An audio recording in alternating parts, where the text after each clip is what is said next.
Hello everyone, कैसे हैं आप सभी। होपफुली आप सभी अच्छे होंगे। मैं भी बहुत बढ़िया हूं। हमारी 80 प्लस की सीरीज़ को हमने बीच में थोड़ा सा पोस्टपोन कर दिया था, होल्ड कर दिया था, क्योंकि एग्ज़ाम काफ़ी दूर थे। बट अब आप लोगों के कंटिन्यूसली मैसेज आ रहे हैं, क्वेश्चन आ रहे हैं, सर इंटर का डायरेक्ट टैक्सेशन के अंदर क्या पढ़ना है, क्या छोड़ना है, क्या इंपॉर्टेंट है वो बता दीजिए। एग्ज़ाम वापस से ऑफलाइन हो चुके हैं, उनके लिए क्या पढ़ना है ये भी बता दीजिए। तो ये सारी बातें हम डिस्कस करने वाले हैं कि इंटर के डायरेक्ट टैक्सेशन, जो कि बहुत ही बड़ा सब्जेक्ट है हमारे लिए, काफ़ी कुछ पढ़ना पड़ता है, काफ़ी सारे चैप्टर्स है, कैसे उनको कवर करना है, कैसे उनको पढ़ना है, सारी बातें हम इसमें डिस्कस करने वाले हैं। आपकी टेंशन इस वीडियो के बाद में होने वाली है काफ़ी कम। कैसा आपको ये वीडियो लगा, क्या आपको हेल्प मिली इस वीडियो से, ज़रूर से कमेंट बॉक्स में लिख करके बताइएगा। मैं ज़रूर से पढ़ूंगा। और आपको ये सब्जेक्ट कैसा लगता है, क्या आपके लिए ये सब्जेक्ट ईजी है, मॉडरेट हार्ड है या काफ़ी हार्ड है, ज़रूर से मुझे ये बताइएगा। और एक सवाल मेरा आपसे है, क्या डायरेक्ट टैक्स एक हार्ड सब्जेक्ट है या लेंदी सब्जेक्ट है, ये भी जरूर से मुझे कमेंट बॉक्स में लिख करके बताइएगा। इससे पहले कि मैं 80 प्लस कैसे स्कोर करने बताऊं, एग्जाम का सीजन है, प्रिपरेशन करना बहुत ज़रूरी है। इसीलिए हमने लॉन्च कर रखी टेस्ट सीरीज़, जो कि मैंने पिछले वीडियो में भी बताई थी। फटाफट से जाकर के टेस्ट सीरीज़ को जरूर से एनरोल कर लेना उसके अंदर, अगर नहीं करा है तो लिंक डिस्क्रिप्शन में दे रहा हूँ यहाँ पर। और वैसे आप जा सकते हैं, मैं फटाफट से बता देता हूँ, फिर स्टार्ट करते हैं। आपको जाना है cmacard.com पर। cmacard.com ऐसा कुछ आपको दिखने वाला है। cmacard.com पर जाने के बाद में जब आप जाएंगे, अगर आपको कोई क्लासेस चाहिए, कोर्सेज चाहिए, तो आप यहाँ से बाय कर सकते हैं फाउंडेशन इंटर फाइनल के लिए। और अगर आपको टेस्ट सीरीज चाहिए तो ये देखिए टेस्ट सीरीज का सेक्शन मिल गया है। जस्ट क्लिक करना है आपको टेस्ट सीरीज पर। काफ़ी नॉमिनल प्राइजेज है, हमारी एक्सपर्ट टीम इसको चेक करने वाली है। 2 फेज में टेस्ट सीरीज होने वाली है, 8 सब्जेक्ट पहले, 8 सब्जेक्ट उसके बाद में।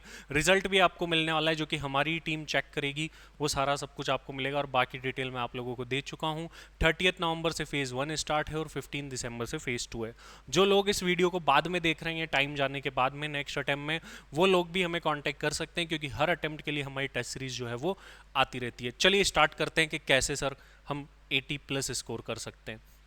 तो 80 प्लस डायरेक्ट टैक्सेशन में काफ़ी मुश्किल है ना? नहीं, लेकिन अगर आप ये स्ट्रेटेजी फॉलो करो जो मैं बताने वाला हूँ, तो ये आपके लिए आसान हो जाएगा। और काफ़ी सारे मेरे स्टूडेंट्स ने ऑलरेडी जो है, क्योंकि मैं ही पढ़ाता हूँ इंटरमीडिएट में ये सब्जेक्ट, 80 प्लस स्कोर कर रखे हैं। तो आइए देखते हैं एक एक चैप्टर को कि क्या है, क्या आपके स्टडी मैट में, किसको स्टडी मैट से पढ़ना है, कहाँ एक्स्ट्रा क्वेश्चन करने हैं, सारे सब कुछ।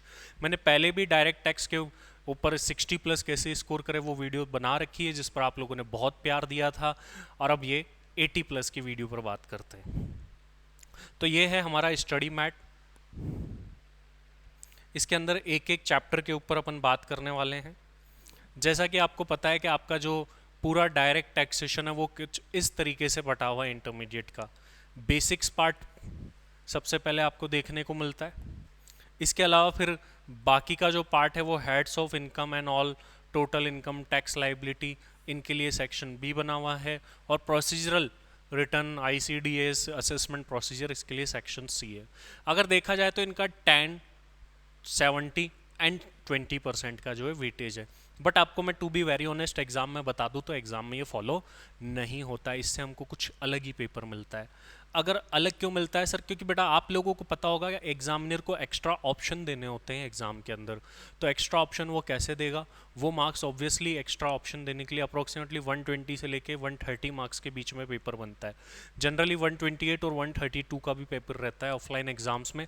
अगर एग्जामिनर को इतने मार्क्स का पेपर बनाना है तो कोई ना कोई तो ऐसा चैप्टर होगा जिसको ज़्यादा मार्क्स का देना पड़ेगा, तभी तो वो जो है 128 या 132 का वेटेज पूरा कर पाएगा। बट हमारे पास में ऑप्शन होता है, हम चाहे तो उसी चैप्टर को अगेन अटेम्प्ट कर ले, क्योंकि हमारे पास में ऑप्शंस होते हैं क्वेश्चन के अंदर। तो ऑब्वियस सी बात है, कुछ चैप्टर ऐसे होंगे जिस पर हमको ज़्यादा फोकस करना होगा, वो ऑप्शन में भी मिल जाए तो फटाफट से उसका क्वेश्चन ग्रेप कर ले, वो अपॉर्चुनिटीज़ अपन को नहीं छोड़नी। और कुछ चैप्टर ऐसे जो कि काफ़ी बोरिंग होते हैं, काफ़ी बोल सकता हूँ लेंदी होते हैं और इतना स्कोर नहीं होता है। तो पास्ट अटेम्प्ट में क्या रहा है एक्सपीरियंस और मुझे क्या लगता है वो भी अपन देखेंगे। चलिए बात करते हैं अपन आगे के चैप्टर की। और सबसे पहले मैं शुरुआत कर रहा हूँ एक एक चैप्टर से। Chapter number 1। चैप्टर नंबर 1 जो है वो है हमारा बेसिक्स का। बेसिक्स का चैप्टर आप अगर यहाँ से देखें, जो मैं क्लास में नहीं पढ़ाता हूँ, जो ओनली बुक ओरिएंटेड बात करूँ, मैं क्लास वाले स्टूडेंट्स को ही बताऊँगा जिन लोगों ने फेस टू फेस या गूगल ड्राइव, पेन ड्राइव ले रखी है, उनके लिए थोड़ा सा अलग है। नॉर्मली स्टूडेंट्स के लिए बात करूँ तो ये 2 मार्क्स का रहता है। 2 to 3 मार्क्स। यहाँ से एमसीक्यू एंड ऑल ज़्यादा बनते हैं या थ्योरी क्वेश्चन बन सकता है, इतना ही वेटेज रहता है। बट जो लोग अपने गूगल ड्राइव, पेन ड्राइव वाले या face to face online live वाले स्टूडेंट हैं, उनको पता होगा कि मैं इस चैप्टर के साथ आपको रिटर्न वाला चैप्टर भी पढ़ा देता हूँ।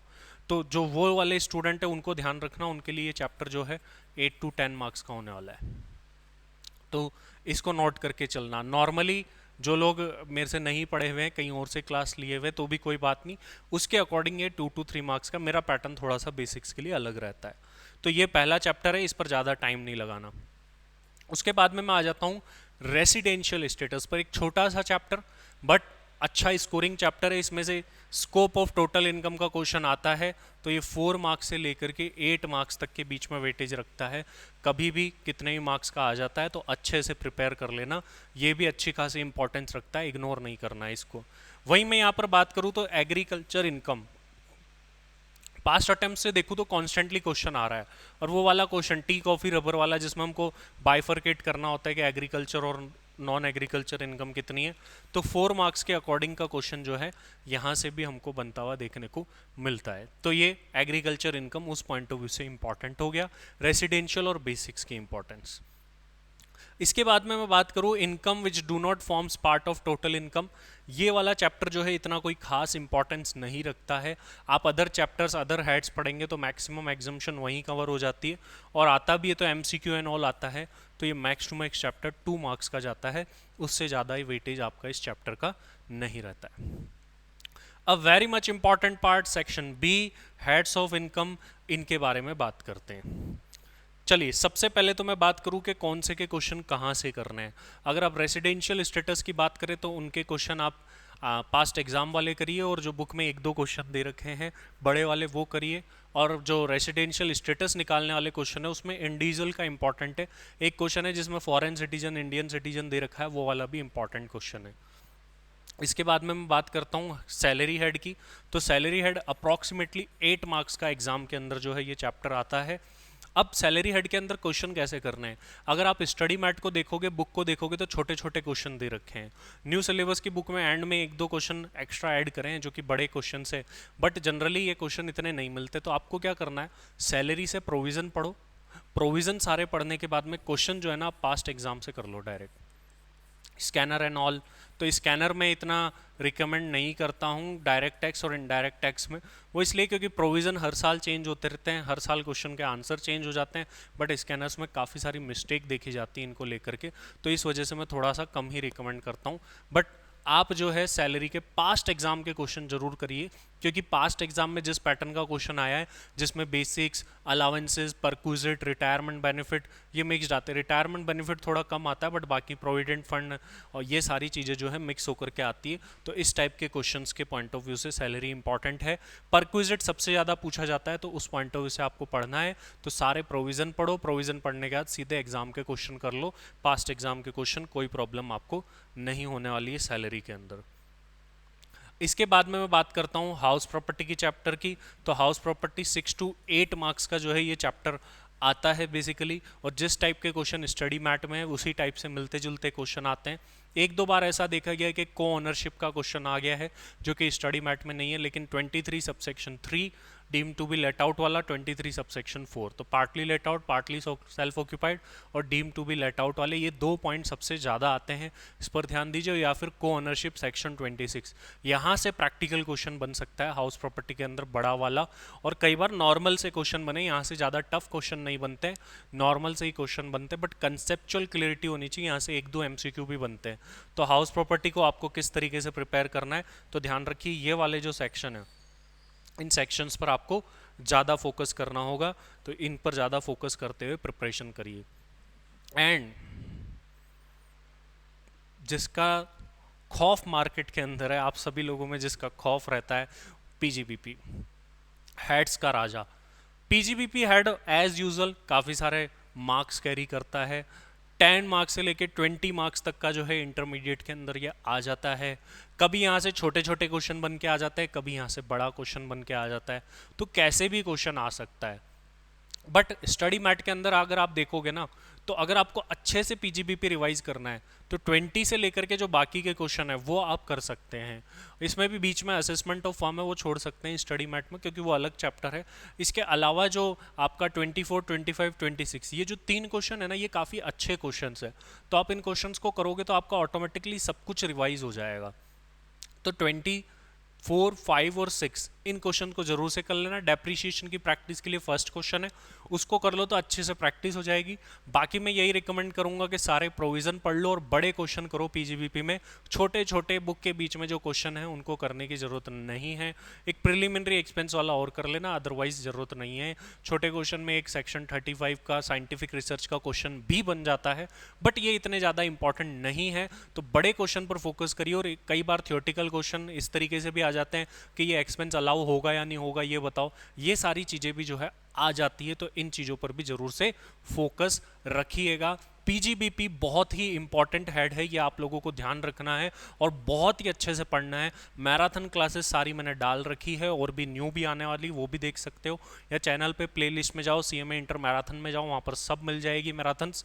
तो जरूर से इसको अच्छे से कंप्लीट कर लेना, ये ध्यान रखना पीजीबीपी को। इसके अंदर क्या क्या इंपॉर्टेंट चीज़ें है वो मैं बता देता हूँ। इंपॉर्टेंट सेक्शंस जो है, ये सेक्शन 35 इंपॉर्टेंट होता है इसके अंदर। सेक्शन 36 जो इंपॉर्टेंट होता है। बाकी सेपरेटली जिसमें पोटेंशियल है कि आपका और भी क्वेश्चन बन जाए, वो टेलीकॉम लाइसेंस वाला टॉपिक है, क्योंकि इसके भी मॉड्यूल में कुछ अच्छे खासे 2-3 क्वेश्चन दे रखे हैं, तो यहाँ से भी एक सेपरेट क्वेश्चन बनने के चांसेस है। बाकी 36 section is important, 37 is important, 40 is important, और 44 की सीरीज भी पूरी इंपॉर्टेंट है। तो 36 से इंपॉर्टेंट सेक्शन का दौर चालू होता है। वैसे तो पूरा चैप्टर ही इंपॉर्टेंट है, बट 36 के बाद वालों की ज़्यादा इंपॉर्टेंस है।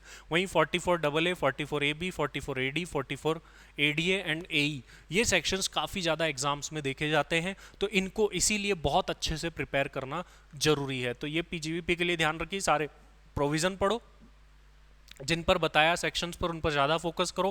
पास्ट एग्जाम के इसके भी क्वेश्चन कर लेना बड़े वाले, क्योंकि वो बहुत ज़रूरी है, उनको करना बहुत ही ज़रूरी है। अगर मैं पीजीबीपी के बाद में कैपिटल गेन पर जाऊं, तो कैपिटल गेन एक मॉडरेट इंपॉर्टेंस वाला चैप्टर है। 6 to 8 मार्क्स का ये चैप्टर जो है आता हुआ एग्जाम्स के अंदर दिखता है, ज़्यादा मार्क्स का ये चैप्टर नहीं दिखता है। और जो क्वेश्चंस देखे गए हैं वो जैसा स्टडी मैट में वैसे ही देखे गए हैं।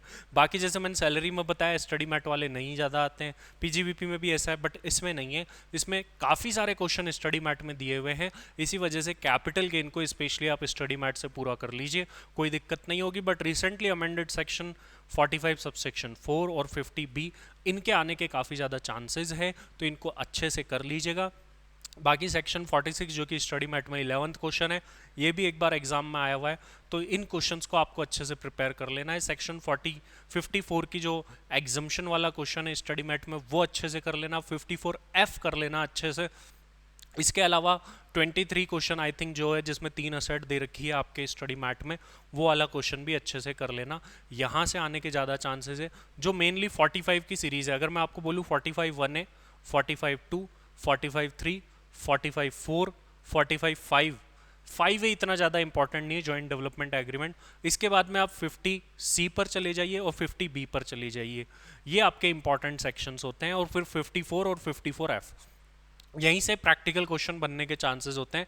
कैपिटल गेन के अंदर study mat is enough, capital gain को कवर करने के लिए स्टडी मैट कर लो, और इसके अलावा कुछ भी करने की जरूरत नहीं पड़ेगी। इतने सारे सेक्शन है, इसमें से मैंने आपको इंपॉर्टेंट बता दिए।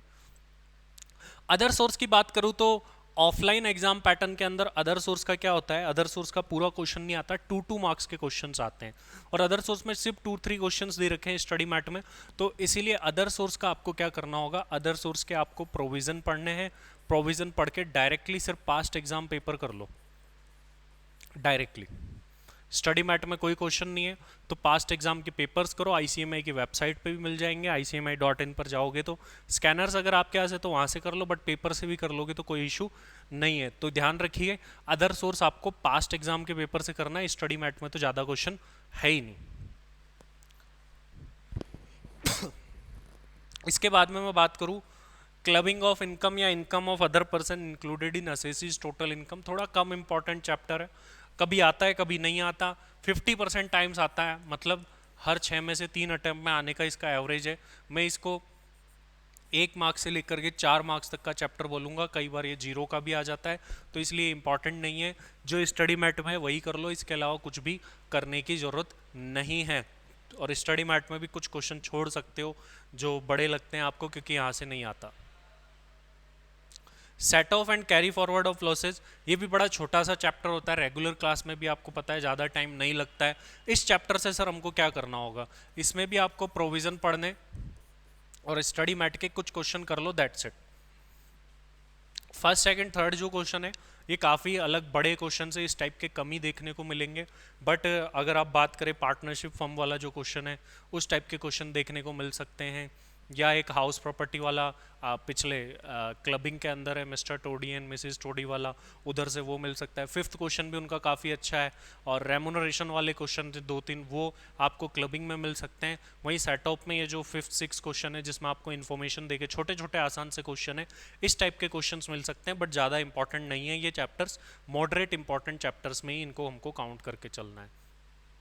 डिडक्शंस की अगर बात करूँ तो डिडक्शंस जनरली क्या होता है, ये आपको कई बार सैलरी के साथ मिक्स करके दे देता है अगर आप पास्ट एग्जाम के देखोगे, और कई बार 80D का सेपरेट क्वेश्चन आ गया है, 80C 80D एंड 80G, ये 3 ऐसे सेक्शन है जिनका सेपरेट क्वेश्चन भी बन सकता है, इसलिए उस पॉइंट ऑफ व्यू से भी आपको प्रिपेयर करना है। ये भी चैप्टर ऐसा है जिसमें सेक्शंस पढ़ के सेक्शंस भी याद रखने होंगे, अदर चैप्टर में इतना जरूरी नहीं है, इन चैप्टर्स में सेक्शंस को लर्न करना भी बहुत जरूरी हो जाता है, इसलिए डिडक्शन के सेक्शन भी याद करिएगा।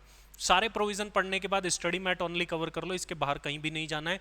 ये भी स्टडी मैट ओनली ही चैप्टर है, इसमें भी स्टडी मैट के बाहर नहीं जाना है, तो आपको प्रोविजन सारे पढ़ने होंगे, कहीं भी नोट से बुक से कहीं से भी पढ़ो, प्लस स्टडी मैट के इसके भी सिर्फ क्वेश्चन कर लेने, इसमें भी बाहर नहीं जाना है, जिसमें स्पेशली 80D पर जरूर से गौर करिएगा, 80D के क्वेश्चन आने के ज़्यादा चांसेस है। इसके एंड में कुछ बड़े क्वेश्चन भी अगर वो कर लेते हैं तो काफ़ी अच्छी प्रैक्टिस हो जाएगी और पकड़ हो जाएगी आपके टॉपिक पर। यही एक तरीके से असेसमेंट भी है कि मिक्स क्वेश्चन भी आ सकता है, पीजीबीपी के साथ भी आ सकता है कि आपको इनकम निकालनी फिर डिडक्शन देके टोटल इनकम निकालनी, इस टाइप के क्वेश्चन यहाँ से बन सकते हैं, ये इस असेसमेंट पॉइंट ऑफ व्यू से। इसके बाद में अगर मैं बात करूं तो रिलीफ वाला चैप्टर बिल्कुल भी इंपॉर्टेंट नहीं है, एग्जाम में कुछ भी नहीं आया है, तो इसलिए इसको आप नॉन इंपॉर्टेंट में रखें, और दूसरे चैप्टर्स में ऑलरेडी रिबेट्स रिलीफ कवर हो जाती है तो इसकी ज़रूरत नहीं है। असेसमेंट ऑफ वेरियस एंटिटीज़ में एएमटी इतना ज़्यादा नहीं आता है, फिर भी मॉडरेट इंपॉर्टेंट चैप्टर है, छोटा सा टॉपिक होता है, आप पढ़ सकते हैं। इसके अलावा इंडिविजुअल से related alternate tax regime and all इनको देख सकते हैं, बाकी एचयूएफ वगैरह कोई खास इंपॉर्टेंट नहीं रखते हैं, कोऑपरेटिव सोसाइटी एंड ऑल भी कोई खास इंपॉर्टेंस नहीं रखते। एओपी बीआई भी ज़्यादा नहीं आया है पास्ट एग्जाम के अंदर, आएगा तो कभी भी आ सकता है, ऐसे नहीं कह सकते कि हमेशा ही आएगा, एज पर ट्रेंड ये ज़्यादा नहीं आया है। इसके बाद अपन सी पार्ट के अंदर चले तो इसमें टीडीएस बड़ा छोटा सा और इंपॉर्टेंट चैप्टर होता है, मोस्ट इंपॉर्टेंट में मार्क करके रखिएगा। इसमें क्या पढ़ना है, हर एक सेक्शन किस बात का सेक्शन है, मतलब किस ट्रांजैक्शन पर टीडीएस लगाता है, कहाँ तक टीडीएस नहीं लगेगा और टीडीएस की रेट, ये 3-4 बातें, section, purpose, TDS rate and किस अमाउंट तक टीडीएस नहीं लगेगा, ये चीज़ें लर्न कर लेना। इसमें कुछ अमेंडमेंट भी आया रिसेंटली, टेलीग्राम चैनल पे भी होंगे तो वहाँ पर जाकर के जरूर से देख लेना। कुछ नए सेक्शंस भी आए, इस वजह से टीडीएस जो है चैप्टर काफ़ी ज़्यादा इंपॉर्टेंट हो जाता है, इस वजह से इसको भी आप इंपॉर्टेंट मार्क कर लीजिए। इंपॉर्टेंट चैप्टर्स की कैटेगरी में आता है टीडीएस, ध्यान रखिएगा, अच्छे से आपको कर लेना है। टीसीएस बिल्कुल भी इंपॉर्टेंट नहीं है, एग्जाम्स में कभी भी नहीं आया है, इसलिए टीसीएस को हम कोई इंपॉर्टेंस नहीं देंगे। एडवांस टैक्स भी इतना इंपॉर्टेंट नहीं है, बट 234 एबीसी का इंटरेस्ट निकालना होता है, छोटा सा चैप्टर है, 10-15 मिनट दे देना और देख लेना, ये भी एमसीक्यू वगैरह में आएगा तो।